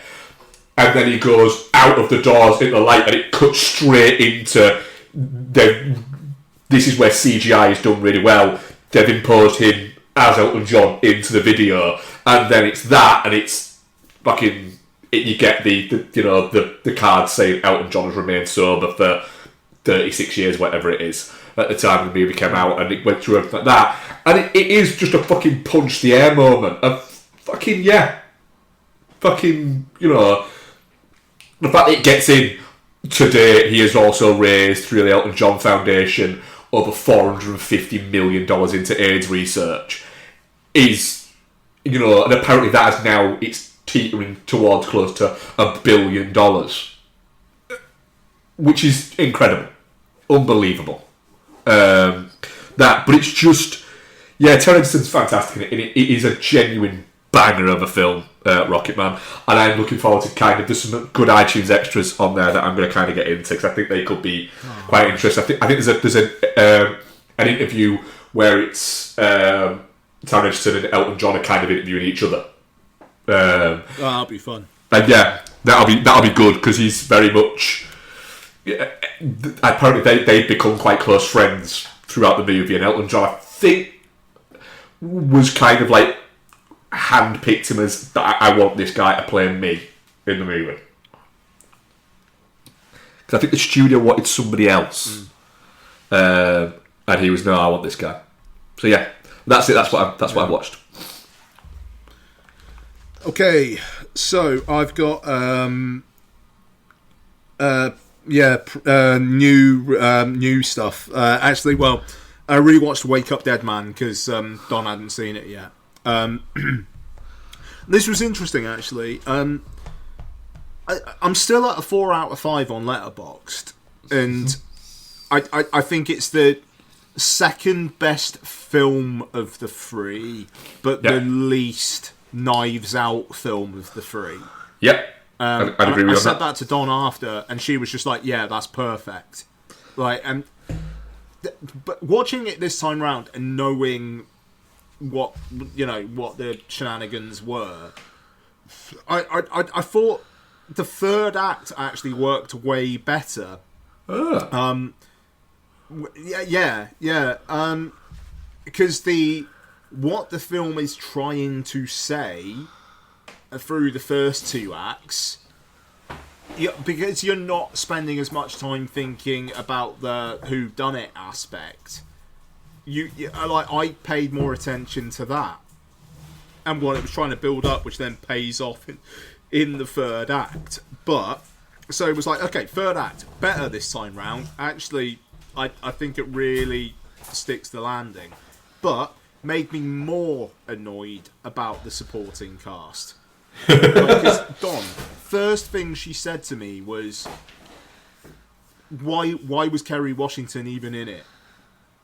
And it's like, Yep. And I was just like, and what did you think Andrew Scott added? She was like, nothing. And it's the Callie Spenny character. I've been on record. I really like Callie Spenny. She actually does fuck all in this. It's odd, yeah. It's almost like they have to have everybody that is going to be on screen for more than 3 minutes has to be somebody that you recognise. No, exactly. If this was a film where Benoit Blanc was teamed up with a priest to solve a murder where people thought it was him and there weren't any other suspects, and then things came out through the story, or not. When I say suspects, to the viewer, I mean, because the plot, it's like, it's Josh O'Connor. But because we were introduced to all these people, it's like, could it be this person? Could it be that person? And the way that it's actually just Glenn Close and Jeremy Renner and Thomas Hayden Church, that's it. You know, and then the rest of them are absolute fucking byproducts of it. But then they're not as connected as they were in Knives Out. And in Glass Onion, their whole why they'd want to kill him thing was actually way... It's way better done. Like, with this, you've got the one scene where Daryl McCormack says, you need to basically tell all of them that they're fucked. And that's the one scene where any of them have actually got motive. Yeah. But also, there's no real motive. It just... So... That's the thing. It's a good movie. I think Josh O'Connor is fucking ace in this. He's brilliant, and the whole this film. Like, I was watching it, I was like, man, I kind of wish I had some sort of religion so that I had that sense of stories that people believed that I could form a community around and seek solace in that, but I don't, you know. I actually thought it had some really interesting ideas about faith, but it has to be a Knives Out film. Yeah, and that just remains frustrating. There we are. Okay, so Caught Stealing. I watched Caught Stealing this morning, and you guys had already seen it. Yeah. Man, right, this film really underrated. I know you guys liked it. Good time. I mean, also, maybe too many people actually die in it, despite the fact it's supposed to be a crime caper. Yeah. Like, there's a kind of a comedic kind of fizzing to it, but at the same time, holy fucking shit, do a lot of people die. And I get that's kind of the point of the film, but the tones of it maybe not quite meshing. But aside from that, Austin Butler, man, his mix of like physicality and, you know, he looks like he could do you damage with a baseball bat. But also, when he says to that Regina King at one point, just like, I'm scared, it's like, yeah, I believe that. Yeah, he's good at playing that. He somehow manages to play an everyman, but you also believe that, yeah, but he's every man who could have been beyond that. Yeah, absolutely. And I like how character-led it was. Like, it's all this stuff is happening to him, but it's happening to him almost like because he is him, and the things that he's done have almost like karmically led him to that point. And it's like, what is he going to do now? And I don't know. I thought that was really interesting, but at the same time, it's quite funny. Certainly, like the first 20-25 minutes or so, it's like very sexy, but you know that it turns into something quite mournful, and then maybe hopeful. I don't know. I thought it was really interesting. I thought the direction was great. Like the sense of place and time were brilliant, and I loved the amount of shots of Aronofsky just like pulling in. Like it's like a large environment. He's just kind of like pulling in to a space. A very, very cinematic film as well. Yeah. You know, pulpy and grimy. I thought Matt Smith, he's not in it much, but he's great when he's in it. Like I had a lot of fun with that character. And I Caught Stealing, man. Like, it kind of feels like if this thing came out in the late 90s, early noughties, people would be talking about it. If this was like in that time period, it was Darren Aronofsky's first film, people would be like, "Holy fucking shit!"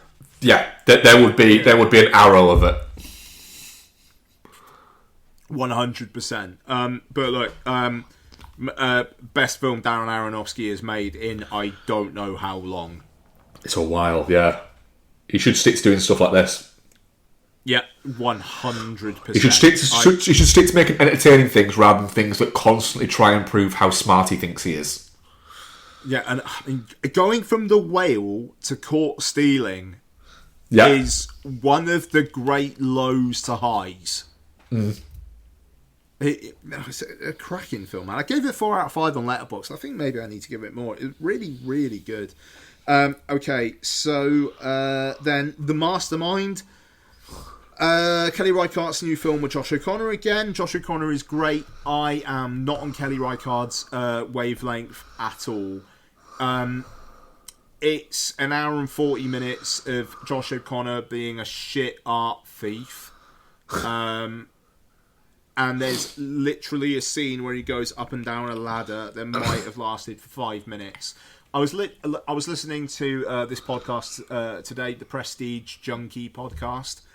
Katie Rich, formerly of Vanity Fair, who I really like as a critic and a podcaster, was talking about this on the top 10 films of the year and saying that people need to get on Kelly Reichardt's wavelength. With the greatest respect, Katie, no, they don't. I think Kelly Reichardt maybe needs to understand how to make a film that's entertaining for more than like I don't know the film Twitter people who watch it and think she's doing smart things because she's being obviously annoying about making an entertaining film. I've always struggled with Kelly Reichardt stuff.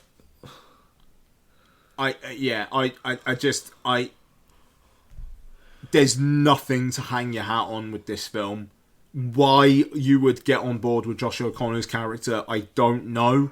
What he's trying to do, what he's trying to achieve, is not. I don't get, and I don't know. Maybe it was just too subtle for me. I don't know. Film kind of annoyed me, but the sense of place and time is ace, and the soundtrack's really good. Good jazzy stuff, and I wish the film was more like that. Okay, so I've only got 3 more. Right, Cloud. This is Kiyoshi Kurosawa's new film. This is on Criterion Channel. So this is basically about an eBay reseller, or like eBay like platform reseller, who starts getting targeted by people who would leave him negative feedback online but want to do more than that.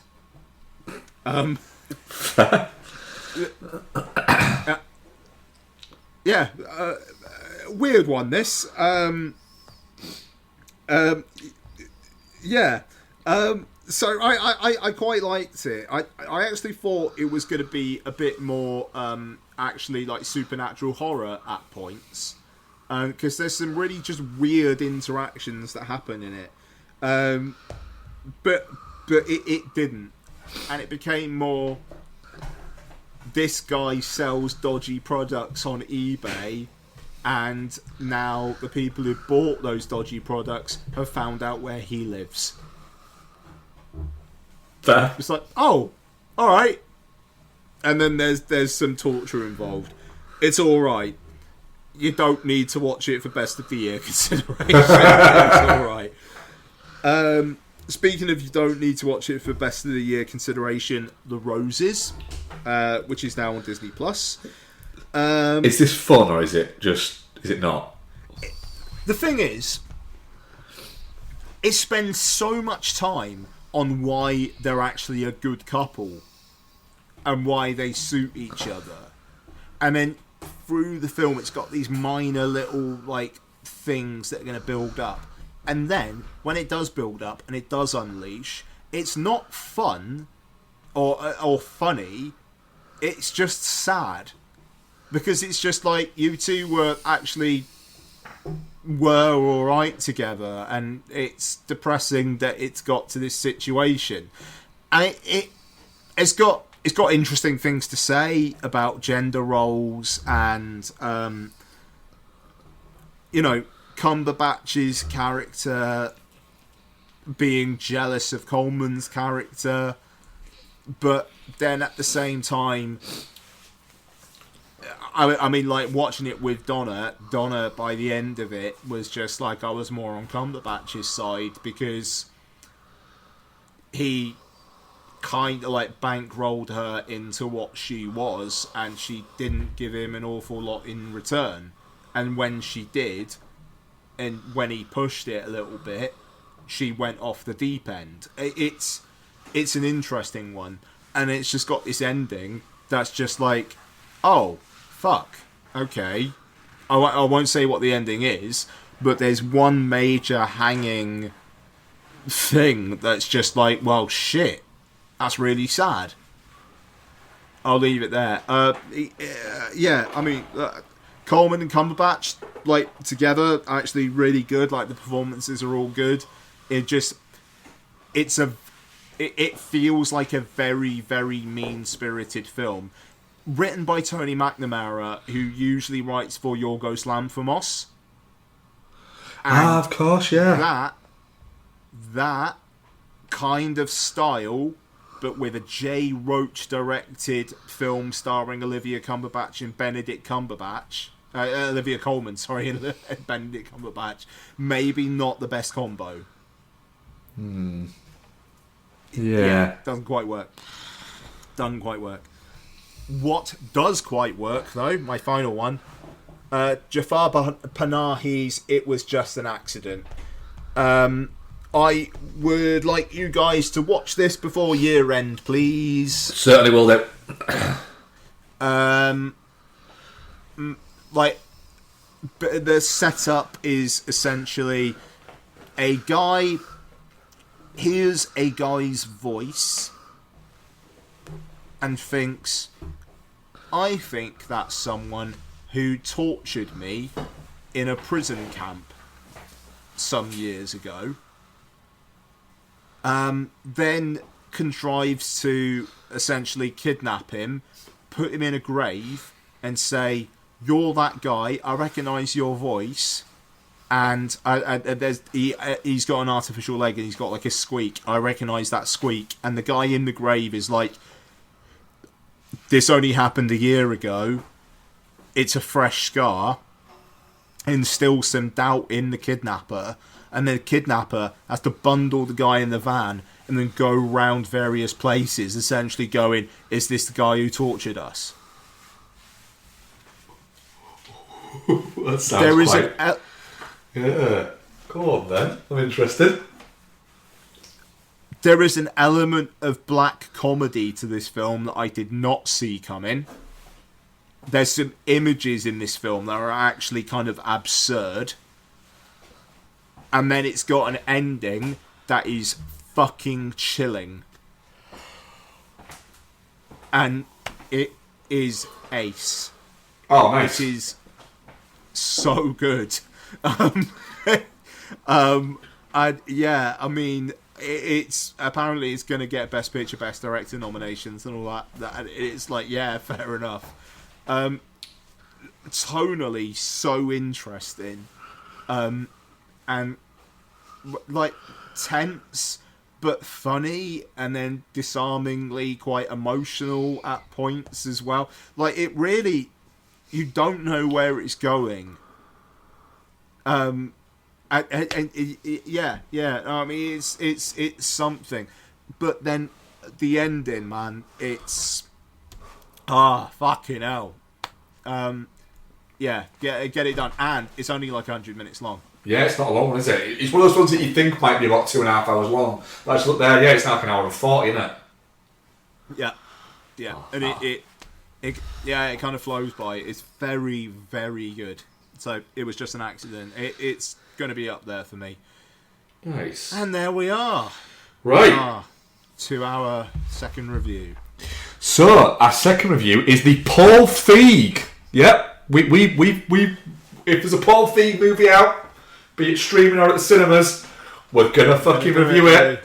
But who's he brought along this time? He's brought along Sydney Sweeney, Amanda Seyfried, a skin job or two, and what's it about? A struggling young woman is relieved by the chance for a fresh start as a maid for a wealthy couple. Soon she discovers that the family's secrets are far more dangerous than her own. So Sydney Sweeney plays the basically the woman that's going to become a housemaid, and she neglects to tell the family that she's currently on parole from prison, which we'll get into more in it. And Amanda Seyfried's character negates to mention the fact that she's batshit crazy. Or is she? Ian, what did you think to this? I quite like Amanda Seyfried to get a Best Supporting Actress Oscar nomination for this. They won't. No, they won't. But just for the celebrating in the room while Since You've Been Gone is playing. Yeah, that is a good scene, to be fair. Yeah. Right. Look, Paul Feig. We've been fans of his in the past, and in recent years, not so much. I think he's I think he's back with this personally, because it feels like he's giving a shit again, and it's within his wheelhouse, but not another Simple Favour. I'm just going to toss this one off. No, it's. I would say if you enjoyed A Simple Favour, the first one, you will get on really well with this. And I think if you were being cynical, you could say, well, it's basically the same movie. My rebuttal to that would be, no, it's not. It's just not. No, it's not. I really like how it does the, is this going to be a sexy thriller thing? Yeah. And then it's not. Very quickly, like, yeah, if you got turned on by that, fuck you. You know, like... Well, I turned around to Bex tear out 100 of your hairs, including the follicles, with some of the most graphic sound design I've heard in years. Yeah. It was gross. I turned around to Bex and went, at one point in it, I went, he's fucking in on this. Like, this is all a big play. He's fucking in on this prick. I'm telling you. And it turns out, it's not that he's in on it, he is it. I noticed him talking about the Amanda Seyfried's roots earlier on. Yeah. And I was just like, that's a bit fucking weird. And then all the way through, I was just like, okay, he's being too nice. Yeah, there's got to be something. And so there was that. But yeah, I thought there was going to be I didn't think it was going to be Amanda Seyfried basically just like trapped Sydney Sweeney in a fucking cage and was just like, I know how this is going to play out. I'm just going to be mad and see how this goes. You know, like that aspect was wild. Yes, the thing is as well is because you get to it and you go, oh, you know, she's driven to do this. Like, she's actually also weirdly a kind of horrible character in herself in a way, because she traps Sydney Sweeney. She basically uses Sydney Sweeney as a great kind of like honeypot. But then it is until her daughter goes, wait a minute, she was just going to leave her there. And I mean, a criticism of the film, I think, would be, at no point did I believe that the daughter would say that, because the daughter never appeared to like her at any point earlier on. Daughter's an asshole. A scene. No, yeah, they needed a scene where the daughter and Sydney Sweeney got along. Yeah, where they connected a little bit. Which you thought they were going to get when she goes to make her the sandwich. And she's like, I don't want it. She's like, well, you don't have to be nice to me. She's like, yeah, but I want her. You think that's the moment where they could have built that, but the kid still just fucking walks off and like, that kid's a piece of shit. No, I mean, what do you think, bud? It's the real right level of trashing that's out there. I think what Feig's done is he's made a movie for people that will have enjoyed the book that this was based on. Okay, yeah. And I think and that is perfectly fine. But he's made it be enough fun and watchable, and like you say, at points, there's a fun element to it. There's a playful element to it. There's a mystery element to it. There is, a sexy element to it. And then he goes, oh, this isn't that fun. You shouldn't find that guy attractive because he's a nut job. And you get that element of it. And then, I know it feels like I'm rushing through it, but then you get what is a wonderful franchise that we might not see, but I would love to see, set up at the end. Where basically it's she's a fucking honey trap who might just like murdering dickheads. I would watch another 5 of those movies. If it's that, but then it's her and Amanda Seyfried also against the white-haired mum. Oh, there's a Perkins, yeah. I kind of felt like they were setting something up with her as well. It was like she knew what happened. Oh yeah, she knew something had gone on. Yeah, the two, but like, it's also really, really well cast in terms of the Sydney Sweeney bit, because she never plays sweet and innocent, because let's face it, Sydney Sweeney can't play sweet and innocent. She doesn't have that face to be able to play sweet and innocent. But when she starts being an arsehole and just starts fucking just dropping like all the fucking china on the floor, she's doing that with a relish that is there. Like, she's enjoying the fact that the tables have kind of fucking turned on that, and the chucking in the what is it to go pull out your fucking tooth is really quite good. Like, you almost get the feeling that like she's enjoying her chance to get revenge there. Whereas I don't think Seyfried would have ever taken that opportunity. No, I mean, it's... Sweeney's an interesting one, man, because, obviously we were talking about Christie last week, and it's like she's trying other things. But I was listening to the Town podcast earlier this week, just like Hollywood-based podcast, and they were basically saying, Sydney Sweeney's opening well in a film where it's what people want to see Sydney Sweeney in. And I just feel really bad for her with that, because she's if that's the case, she's got like 10 years doing those kinds of roles, and then she's going to need to try and transition to the Amanda Seyfried types of roles, which people aren't going to want to see her in. Nope. And so she's already trying that with Christie, and then no one cares. She's really good in this, but it is a little bit she could do this in her sleep. Oh yeah, do it well, but man, yeah, there's an element of yeah. I'll read Beck's little review in a second, but like when we Beck's on afterwards, she's saying, Beck's saying, if you were going to honeypot a douchebag, Sydney Sweeney is the person you would use for that.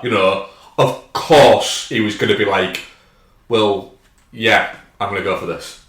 I'm going to be the charming guy. It was from the moment she arrived, it was like, well, yeah, they're going to fuck. Of course they are. Like I said, but it is the sort of role that it's the most recent role that you would just expect her to be doing, and it has done really well. but she is good in it as well. Like, I think everyone's good in it, to be fair. You know, is it Brandon Skilner? Skillar. Yeah. So he was the guy in Drop. I still haven't watched Drop actually. But yeah, I like he was. I mean, he feels a bit skin jobby, but he was also still quite good in it. To be fair, you know, he's skin job. He's not quite full skin job, but he is also a little bit, to be honest. Yeah, there was. I was listening to a review of it the other day where someone said that actor is only ever 70% beard. He's never less. He's never more. He's just 70% beard. Yeah, that's fairly accurate. What did Bex say about it? So Bex said, Housemaid drifts a bit too much until it gets to the payoff. Feels a bit like they had an idea for the twist and built their way towards it. Makes the initial stuff feel unrealistic and unhinged, but finishes really strong. Yeah. And I mean, I could see that. Just how immediately off the reservation Amanda Seyfried Oh, it's goes. so straight away. Yeah. It's like the first morning. It's you took my PTA papers. You know. But then it makes sense later on. I mean, I suppose it kind of does, but the amount of gaslighting that she does, like the really mean shit. But then again, Amanda Seyfried's character knows that she needs the job. She can't quit. Yeah. So she is just going to go full tilt, I suppose. I suppose there is a bit of like by the end. Amanda Seyfried probably, I don't know, but then she did just give her $100,000, so I suppose maybe that's all right as well. Yeah, but she just needs. She needs a job. Myself out of it, but I get it at the same time. Yeah, but like I said, that ending where the fucking woman just very unsubtly pulls the knife out, and you see the bruise on her wrist. You're like, oh, she's not hiring her to be a housemaid. She's hiring her to murder her husband. Yeah, I'll watch that. Go on then. That's the thing, man. It was like I was in a very packed audience of people who were reacting to the twists and stuff like that at the end, and that film is doing a job, and I'm glad it's making money because it's silly, trashy stuff. It also is, it is quite cinematic. Like, it's good to watch it on a big screen with an audience. Yeah, I had a good time with it. Definitely not shit. Agreed. Our audience poll was, I think, 66% definitely not shit, and 33%, or 35%, sorry, shit. Yeah, but sure. Like that That that's feels fine. about right, yeah. We do have a few questions. Oh, nice. So Dylan asks us, it's New Year coming up, and more importantly, my birthday on the 1st. Are there any party scenes from films you would like to spend New Year's Eve in? No, because I'm too old. Babylon. Again, no, because I'm too old. Babylon. I'd go for it. Just to go. Fuck it. I'm drunk enough to go and dance near Margot Robbie.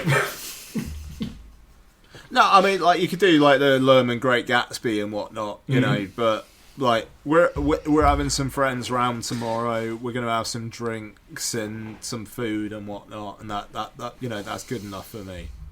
Yeah, well, I'm entirely not sure what we're doing, and we've had. We've also had one from Rick Kidd, which I'm just going to go back to because I've just come off for some Happy reason. birthday, Dylan. It says, Rick Kidd says, hi folks, hope you had a great Xmas and hopefully a great new year when it comes. As 2025 comes to an end, what 2026 releases are you most looking forward to? I'm assuming the Odyssey, Dune Part 3, etc. Are givens, but are there any others grabbing attention? Well, we'll do the Bastards Buzzometer in the next few weeks. I'm going to do that again. Yeah. But... No, I mean, the Odyssey. The Bone Temple as an early one. I'm fucking pumped for that. Yeah. What else was there? There was one that I thought of. I'm really intrigued by The Social Reckoning. I'm intrigued by that. Oh, sure. Yeah. Bone Temple, looking forward to. The Cliff Booth movie. That's basically the Cliff Booth movie. That's a new Fincher movie that's coming out this year. Oh shit, Cliff Booth. Yeah. No, I mean that's actually that's probably my number one actually. Yeah, it probably is my number one as well. So I'm really looking forward to that. I know they're not coming out this year, but it's interesting that Leonardo DiCaprio is making 2 films next year, which he doesn't normally do. He usually does like one every 2 years, but he's actually shooting 2 movies next year, which he was commenting on. The Scorsese one with Lawrence starts shooting in January. Yeah. I feel like that could be out end of year. It's scheduled, I think, for early next year. I mean, if they want to awards run that shit, I don't know, man. I feel like that. I mean, in the UK, 2027, but I could see that being in the awards conversation next year. Yeah, and he's got Heat 2 filming as well next year, which is going to be interesting. Look. Yeah, I'll talk about Heat next week because I've got about an hour left of it, but I'm really worried about that. I don't know how you capture that vibe, dude. No, you don't. You don't. Jesus Christ. And I'm gonna, I think, early on this year, gonna reread Heat 2. Apparently, the audiobook rules. Like the guy who does it, his voice apparently is very compelling. Oh, I might do that instead then. I'm looking at it right now, actually, Heat 2. So that was it. What are we covering next week, Ian? Okay, so we are definitely doing Marty Supreme and Sentimental Value. Yeah. We may do Song Sung Blue. Yes, we may. We may well do Song Sung Blue. It all depends on times and bits like that. Right. Well, thank you very much, Ian. Thank you very much, my friend, and a Happy New Year to everyone listening. Happy New Year, guys. We shall see you in 2026. Goodbye. Bye-bye.